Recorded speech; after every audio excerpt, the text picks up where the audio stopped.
कामचोर बहू। कांता बहन की दो बहुएं थी, बड़ी कल्पना और छोटी प्रिया। कल्पना का जैसा नाम वैसा ही काम। सारा दिन कल्पनाओं में रहती, ना कोई काम करती ना कोई धाम। अरे कल्पना बहू, जरा अच्छी सी चटनी पीस दे, आज कुछ मजेदार खाने का मन है। पेट में जलन हो जाएगी माँ जी बुढ़ापे में, और वैसे भी मेरा काम करने का वक्त शाम का है, अब प्रिया को ही बोल दो। इतना कहकर कल्पना वहां से चली जाती है। कांता कल्पना के ऐसे रवैये से काफी परेशान रहती हैं। मैं बना देती हूँ माँ चटनी, ऐसा बोलकर प्रिया माँ को चटनी बनाकर प्लेट में खाने को देती है कि तभी वहां कल्पना आ जाती है। अरे वाह चटनी, जरा चक्कर तो देखूं, बड़े दिन हो गए। अरे नहीं बहू, तू तो रहने ही दे चटनी खाना, पेट में जलन हो जाएगी।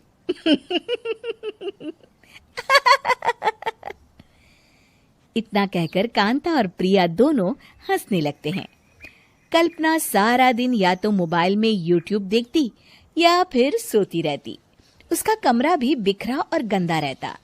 एक दिन कल्पना का पति अशोक उससे कहता है, अरे कल्पना, जानवर भी उस जगह को साफ कर लेता है जहां वो बैठता है, तुम तो इंसान हो, कैसे इतने गंदे कमरे में रह लेती हो? देखो सारा सामान यहाँ वहां बिखरा पड़ा है।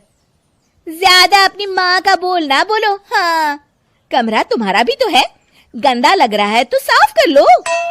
पता नहीं तुम्हारे साथ मैं कैसे जिंदगी बिताऊंगा। इतना कहकर अशोक वहां से चला जाता है। कल्पना बस खाना खाने कमरे से बाहर आती और फिर से कमरे में चली जाती। इससे कांता बहन काफी परेशान रहती।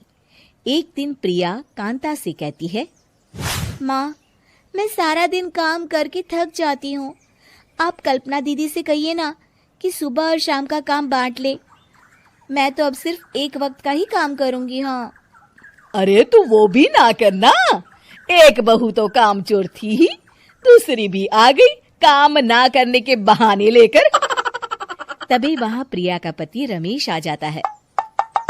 माँ, मैं देख रहा हूँ भाभी कोई काम नहीं करती, प्रिया सारा दिन घर और रसोई का काम करती है, अब कुछ करो ना माँ। कांता मन में कुछ सोचती है और कल्पना के पास जाती है। कल्पना फोन पर मेकअप करना देख रही होती है। कल्पना, तुम सारा दिन बस मोबाइल देखती हो, घर का कोई काम भी कर लिया करो। प्रिया सारा दिन काम करके थक जाती है, आज से मैंने फैसला किया है, एक वक्त का काम तुम करोगी, सुबह का खाना तुम बनाओगी और रात का प्रिया। आप लोगों ने काम को हव्वा बना रखा है। अरे पता नहीं थोड़ा सा ज्यादा काम करने में आप लोग घबरा क्यों जाते हैं। और हाँ, बहुत ज्यादा प्रिया की तारीफ मत करिए मेरे सामने, बड़ी बहू तो मैं ही रहूंगी। मैं कुछ नहीं जानती, कल सुबह मुझे वक्त से खाना चाहिए, रसोई में आ जाना, वरना कल से तुझे खाना नहीं मिलेगा। अगली सुबह कल्पना रसोई में नहीं आती है। वो देर से सोकर उठती है और बाहर आकर कहती है, अरे भूख लगी है, आज खाने में क्या है? इतनी देर हो गई, आज किसी ने मुझे उठाया भी नहीं, पता नहीं कहाँ है सब। कल्पना को घर में कोई नहीं दिखता। वो रसोई की तरफ जाती है जहां बड़ा सा ताला लगा होता है। अरे रसोई में ताला? ओ, मैं तो भूल ही गई थी, माँ ने आज से सुबह का खाना मुझे बनाने को कहा था। हे भगवान, इतने लोगों का खाना बनाना क्या आसान है? तभी घर के सारे सदस्य बाहर से वापस आते हैं। वाह माँ जी, मजा आ गया छोले भटूरे खाकर। मेरे मुंह में तो अभी भी स्वाद आ रहा है। अरे कल्पना, तेरे भरोसे रहते तो हम तो भूखे ही रह जाते। कल्पना को बहुत गुस्सा आ जाता है। अब बहुत हो गया, आज से मैं अपनी रसोई अलग कर रही हूँ, मैं अपना खाना खुद बना लिया करूंगी। कल्पना अपनी रसोई अलग कर लेती है, पर आए दिन उसका देर से उठना और काम न करने की आदत से वो भूखी ही रह जाती थी। उसी के सामने घर के लोग अच्छे अच्छे पकवान खाते और कामचोर कल्पना को जैसे तैसे ही खाना बनाकर खाना पड़ता। पर एक दिन तो हद ही हो गई।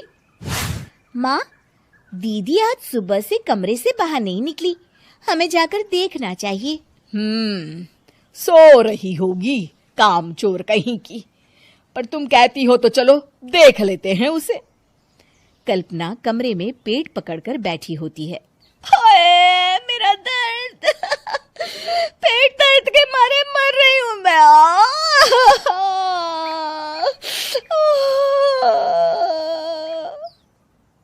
अरे दीदी, क्या हुआ? पेट में दर्द क्यों हो रहा है?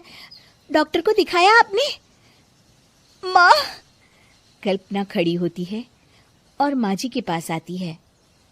मुझे माफ कर दीजिए, अब से मैं सारे काम में मदद करूंगी, कभी आलस और काम चोरी नहीं करूंगी। हाँ हाँ, वो तो ठीक है, लेकिन अचानक क्या हो गया जो तू काम करने को तैयार हो गई? काम चोर कल्पना।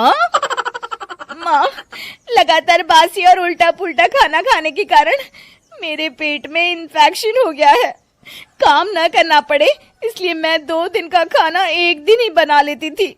बासी और खराब खाना खाने के कारण लेने के देने पड़ गए। पेट में दर्द हो रहा है। चलो अच्छा हुआ, देर आए दुरुस्त आए।